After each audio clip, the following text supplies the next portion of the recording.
उद्याला ज्या ज्या जिल्ह्यामध्ये शक्य आहे त्या त्या जिल्ह्यामध्ये आमचे पदाधिकारी एक प्रेस कॉन्फरन्स घेतील, संघटनेची भूमिका त्या ठिकाणी मांडतील, लोकांमध्ये जागृती निर्माण करतील.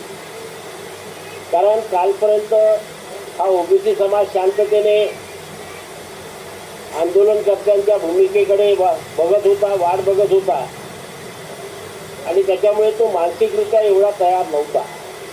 ती तयारी उद्यापासून आम्ही सुरू करू आणि सुरुवात म्हणून परवापासून नागपूर येथील संविधान चौकात साखळी उपोषणाचे आयोजन करून आम्ही आमच्या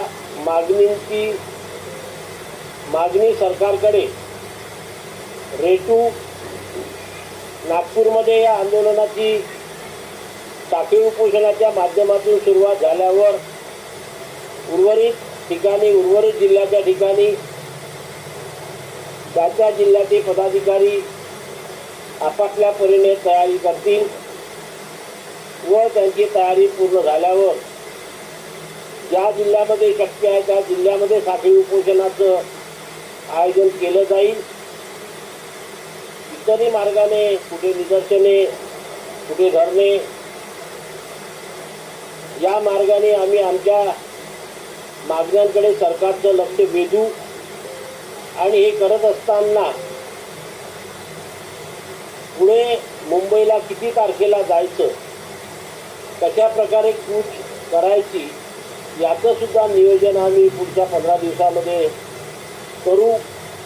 पण त्याकरता जे 3-4 महिन्याची तयारी पाहिजे होती त्या तयारीमध्ये आम्ही मुळीच नव्हतो.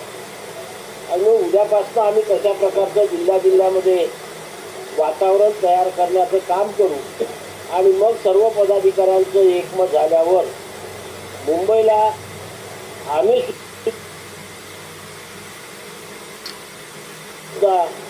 मोठ्या संख्येने धडक देऊन सरकारचं लक्ष आम्ही आमच्या मागण्यांकडे वेधू अशा प्रकारचा एक निर्णय आज या ठिकाणी घेण्यात आलेला आहे.